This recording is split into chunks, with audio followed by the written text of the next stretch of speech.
You are at the almighty Church of Rock with the great band known as Samhain, and of course it's pronounced different ways. Macabre, 1984. Wow. Macabre.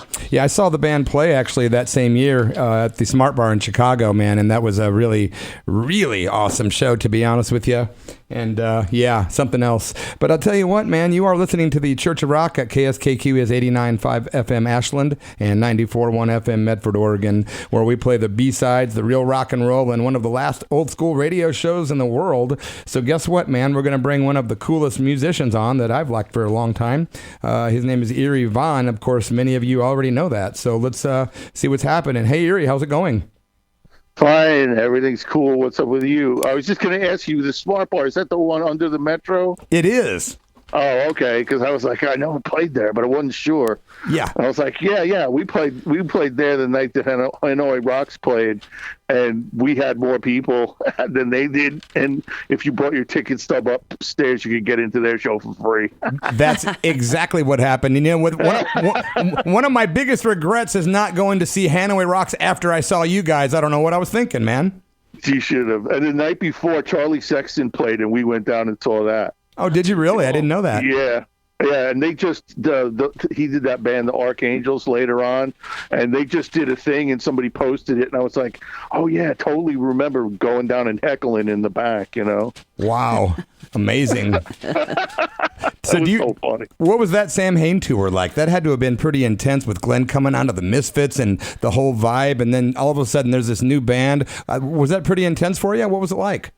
No, well, it was the first real tour I'd ever been on, so I didn't know no difference. Really? You know, yeah. So it was fine, except the record wasn't out yet, so there was nobody there half the places. You know, we played to like nobody, wow. And it was just because the record's got to be out, people got to buy it, and then you got to wait like a month or two before you go out. And we'd already had this stuff booked because the record was supposed to come out. Like Glenn had it all planned, but it all got screwed up and like a couple of months behind. So wow. We already had the shows booked, so we just went anyway. But yeah, it was cool. I mean, you know, it wasn't as great as some of the other tours, but when it was started to get like better. Yeah, I understand. Yeah, no, it was cool. I didn't care. It was fun just being on the road, you know. Well, you know, I know you guys are all from the Lodi, New Jersey area. What year did you actually meet Glenn? 81, I guess. Did you? Yeah, when we did those pictures, the first time we went to the cave and took pictures was the first time I actually met him, because I already knew Doyle and Jerry. Wow. So you were. I didn't know Glenn and Googie, so I met them like that first day. Okay. And Rosemarys Baby, was Rosemarys Babies your first band too, by the way? Yeah. Awesome. I always had the red vinyl version of that record. I loved it, man. I lost it somewhere. Yeah, it's the only one. We only made 1,000. They're all on red. Yeah, it was such a cool record, man. Were you a Misfits fan from early on when they started? Only from about like say freshman year, like 78, 79. But you know, like Doyle had told me about it, but I hadn't heard him. And he brought me some records, and then he got me he made me an 8-track of like stuff that they had. You know, I had the whole Static Age album back then, and I had the 12 Hits from Hell, which is the MSP sessions. I had all that before like Walk Among Us came out. Because wow. They before that even. Like 3 Hits from Hell and Halloween hadn't come out yet. Wow. So I had all that stuff, but yeah, I liked it. And you know, after we did the cave shots, I took pictures of them. So yeah, it was awesome. Yeah, I was like, these guys are cool, you know, and Glenn writes great songs, and it's really fun, and they do their own tours. It was just like so eye-opening. Well, you know. Speaking of photos, I purchased a copy of your book, which sadly burned in the damn fires here, but it's called Misery Obscura. It's a wonderful book full of great photos you've taken, and that's just, I wanted to say that was a really good book, man. And are you still doing photos? Yeah, well, whenever I want to, you know, like I don't shoot bands, but if somebody asks me to do stuff, or I'll bring a camera if a friend of mine's playing. You know, and shoot and see what I could do. I had to move into the digital age, which was a real pain in the ass. And then I had to realize that I couldn't see anymore. So like the first couple of times I shot stuff, I'm like, why is everything out of focus? Because I didn't have glasses on, and I had to figure out what glasses I could use to shoot with. So yeah, I still shoot, Is there any copies of that book still left available? Yeah, it's still in print, dude. Cool. I'm going to have to order one off the air. I'll talk with you about that, but I definitely want to get one from you, bro. I'll buy one. You can get one on Amazon for like a couple of bucks off of the cover price, so Amazon's got it. Is it still signed by you? No, you don't have to get a signed copy from me, or I don't know. You can get signed copies. I did a convention in Texas like a month or two ago, and I signed like a box for them, so somebody's got them. Okay. Yeah, but mostly you have to contact me to get them, and then I'll like charge you for it. Yeah, I'd rather just give you the money and just buy it from you directly, man. Yeah, I like that. We're all fans of all the stuff you've done through the years, and with such a little amount of time, I'm just trying to cut to the chase. My nephew in Gustine, California, Sean Rowland, big fan of you, and he said he wanted to know, when you were writing songs with Danzig, was there ever like any kind of regular process or ritual or any certain way you guys wrote songs, or was it a song by song basis, kind of different way each time? Yeah, it was kind of different because songs always come to you different ways. You pick up a guitar, you write a song. You play the piano, you're driving in the car. So yeah, Glenn would usually come down and with a riff. We had those little tape recorders, those handheld ones. Yeah. That you could, like memo recorders. Yep. And it'd be like, bring home milk, So it was like, so he had all these riffs and things on these things. And we would sit there for a half an hour waiting for him to find the one he wanted to work on. Because it was like, oh, shit, it's not that one. Right. Oh, excuse me. It's okay. So yeah, it would be, or he'd hum something to John. And me and Chuck would just leave the room and like, work it out, let us know, and we'll come back in and then we'll figure it out.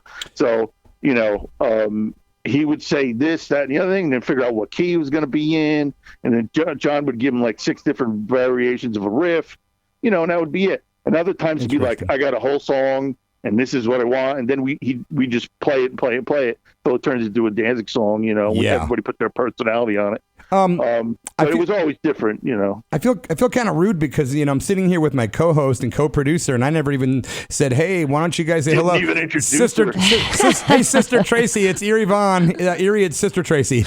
Hey, EERIE, how's it going? Oh, so your sister's a nun? None of that. It kind of goes with the Reverend Moody Church of Rock kind of theme thing. Oh, that's right. Well, hello, how are you? Yeah, I don't think they'd have me, to be honest. Who'd want to go? Right. Come on. We're all a little rough around the edges, I guess. You might not get a chance to go to hell if you did something like that. Come on. Love you, EERIE. Hey, man, another one of your fans from Washington State, Adam, from the Vampirates back in the days. He wants to know. Vampirates. Yeah, they were a horror band. He's a huge fan of you. He wants to know, did Jerry Only ever try to sway you into joining Christ the Conqueror, the band? No, I didn't even know that was going on. Like, that was right before they got the Misfits back together. Like, we lived all in California, and we were on the road making records and stuff, and we really, Glenn and I didn't know nothing about that. Wow. And there was no internet, so, nobody told me. So, and I didn't know how to, get in touch with anybody, and I didn't know anything about it. But eventually we heard it. We were at a Metallica show, and Jerry Doyle showed up with the cassette and all the lyrics typed out and stuff, and a guitar to give to Kirk. And somebody gave it to me or whatever, and I gave it to him or gave it to them, and we just checked it out from there. But no. Didn't even have an inkling that they were doing anything. Interesting. What is the very favorite album that you were ever a part of? Shit, that's hard to say. Yeah, I don't know. Lucifuge is great. I love How the Gods Kill too. All the Danzig records are great. And I like some of the Samhain stuff. I wish it was recorded better, but yeah. There was, and then there's other stuff, like the 12 Hits from Hell record. I did the photos and the liner notes, but that's a part of it. I love that session. Yeah. Sean also wanted to know, Sean Rowland, what your inspiration was behind the Danzig 3 album. Oh, same stuff that was behind Danzig 1, behind the Samhain stuff and all. It's the interest never changed. It just maybe more religion. Glenn was also getting into martial arts and stuff. There's a lot more spirituality and mental, stuff going on, especially as the further you get into that. But mainly religion, is a lot of the big subjects, Yeah. Can I ask you, do you have a relationship at all of any kind with Glen Danzig today? No. Well, we don't talk, but I don't wish him any ill will or anything. Right. He's somebody. He's an old friend I never see anymore. That's all it is. Yeah, I really honestly never knew what the story was. So when I ask, I'm not trying to provoke or be, no passive aggressive weirdness. I don't know. I just didn't know if you guys ended in good terms or not. I don't know. Could be different now. I just haven't talked to him in a long time. Right. Can I ask you this? Was Glenn? And it's not your fault that he's like this, but has Glenn, when you knew him when he was younger compared to, like, say, the last 30 years, has he always been kind of an angry sort of guy? Just curious. Yeah. Well, yeah, he's always been like that. It's part of his edge, Yeah. But he's also Italian. He's from Jersey, Yeah. It's just a thing. Ask anybody. Everybody from the East Coast always has a little bit of a chip on their shoulder no matter what. So yeah, but he was really funny, probably still is. I don't know. I haven't talked to him in a long time. But always had a great sense of humor. We clicked on that right away because I busted his balls the first, like, 2 words out of my mouth. And he did the same to me. He just gave it right back to me. And I was just like, okay, all right. And then we kind of went from there. So, but everybody changes. I actually heard some reports of him being really nice and seen him smiling in a lot of pictures lately. Maybe he's mellowed out a little, I think people do mellow out with age, Yeah, of course. You realize what's really important. So, but yeah, he was always an intense guy, but he was also a lot of fun. Yeah. And we had a lot of great times, and the music, of course, was amazing. So it was just, I don't know what he's like now, but I'm pretty sure he's still in there somewhere. Yeah. Adam, another one from Adam from the Vampirates. What was your relationship like with Doyle and Jerry in the 80s during the interim between Rosemary's Babies and Samhain? I don't know. Well, Rosemary's Babies was like at the end of high school. So, like, Samhain. No, I don't think after the Misfits broke up, me and Glenn really didn't have any relationship with those guys. And they lived in Vernon, New Jersey, which was nowhere near, like, Lodi. It was like an hour and a half in the woods. And, so we never got together. And plus, I was doing this band with Glenn, so I was on Team Glenn, Yeah. That was the only thing I cared about. So, yeah, I didn't talk to either one of those guys for like 10 years. Do you have any thoughts on, like, the new age horror punk bands like Blitzkid or Calabrese or different bands like that? Any favorites by chance? No, well, Calabrese is all right, but they're, I don't really know exactly what they are. So I can't really say. And I'm not really up on stuff. I'm too busy listening to stuff that came out before I was born. Yeah. Right. And all the stuff that I grew up on. So, yeah, I don't really have anything to say about any of those bands. But, yeah, Calabrese is good. They were nice guys when I met them. I don't know that much about them, but they all look pretty cool. It's like, yeah, I can dig that, Absolutely. Do you miss the old days where there was, like, street teams and stuff like that opposed to social media, or do you even notice a difference? Oh, I don't know, because back when we did the fan club thing and they had this street teams and stuff like that, that was all new to us because we didn't know, because that thing really hadn't been around that long. It was like this one company or two companies that said, well, this is what we're going to do, and develop this whole plan of action. I think that was really cool idea. But now, in the last how many 15 years where Facebook's been around, or however long that is, it's like you could do anything you want. I mean, back in MySpace days, you just put stuff up. People played it. You got like 20,000 like plays. So yeah, it's pretty good either way.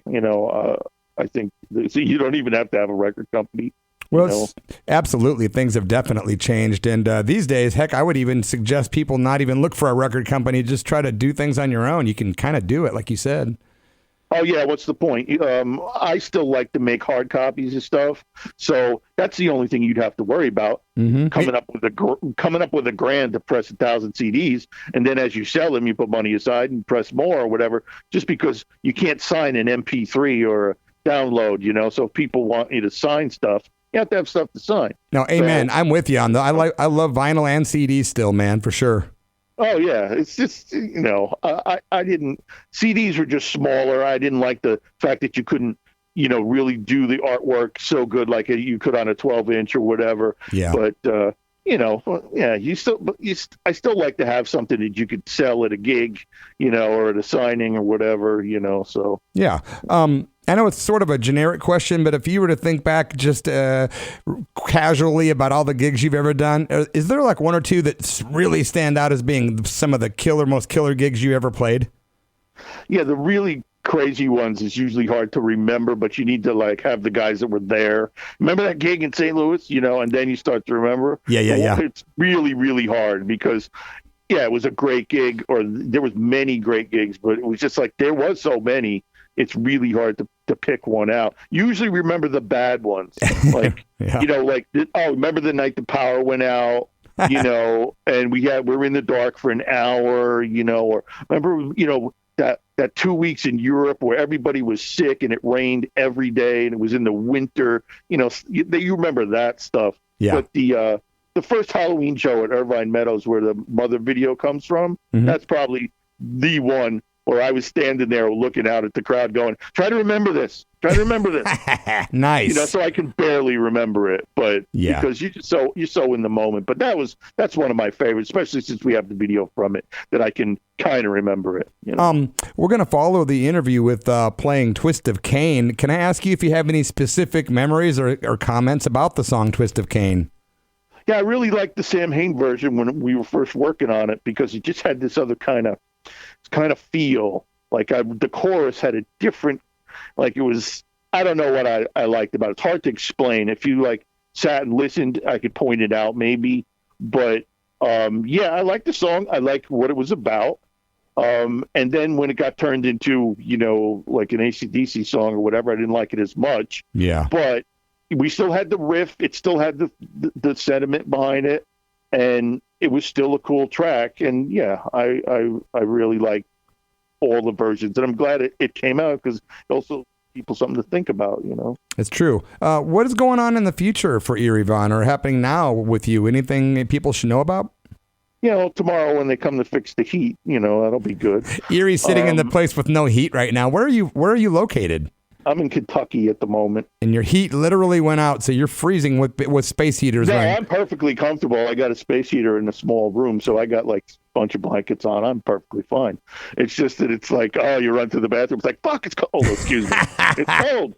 I'm working on the second book. Hopefully that'll get done this year. I got another book of paintings I want to put out. Nice. And then I got to go and mix my new record. So I got a number 6, my 6th record without Danzig will be out. That's awesome. So how do people get a hold of you if they want to purchase stuff from you or contact you? What's the best way? I'm just on Facebook, or you can just write EERIEVaughn777 at Gmail. And that's it. I answer my mail. I answer everything on Facebook. Always have since they were people writing me letters. Yeah, I didn't even know that was your email. So it's EERIEVaughn777 at gmail.com. Yeah. You're going to get flooded now with more people going, hey, dude. Well, I mean, that's what I do. Last time I did I've done a lot of podcasts. I haven't done any real radio in a long time. But people are still writing me going, hey, I heard you said you had a couple of those Rosemarys Babies records left. Can I have one? I'm like, yes, you just in time to help me pay the rent. $1,000, please. Yeah, no, not even close. I'm just kidding, man. But I appreciate you being on, man. I was thinking earlier, didn't we talk back in 2011 when I was on KZZE? I almost think we did. And my memory sucks because of my age, but I swear to God, we talked before. Yeah, it could be. Who knows? The last 10 years have been pretty blurry. Yeah. I couldn't tell you exactly. If I was in Pennsylvania, that could have been a thing. Well, I know Yeah. in 2018 we tried and it didn't work out. I promoted it, it fell through. I thought, well, wait a few years and try again. So it worked out tonight. But I was looking at my notes from years ago, and it says that I interviewed you in 2011. I'm like, oh my God, do I have dementia? How do I not remember? Well, it was like 10, 11 years ago. It's crazy. So, like, how are you going to remember everything? That's true. But gosh, you're one of my, musical heroes. I'm like, you think I'd remember. So it's no offense, but what's it say about my brain? I don't know. I guess I suck. No, I'm sure it's fine. Everybody forgets something. I mean, maybe it wasn't a good interview. I don't know. I think it was. I think I'm just a bad memory. No. Well, EERIE, I think we're going to do some Twist of Kane. I really appreciate you taking the time. I know it's like later on the East Coast, but as opposed here to the West Coast. But thanks a million for doing it, and I'll get a hold of you about buying that book soon. Okay, no problem. Sister Have Tracy, a good night. Sister Tracy, you want to say bye to EERIE? Yeah, thanks so much, EERIE, and we hope to talk to you again soon. Bye, Tracy. I particularly love talking to you. Okay. Maybe next time. He's busting your balls. Yep. All right, EERIE. Cheers, man. Thanks. See ya. All right, take care.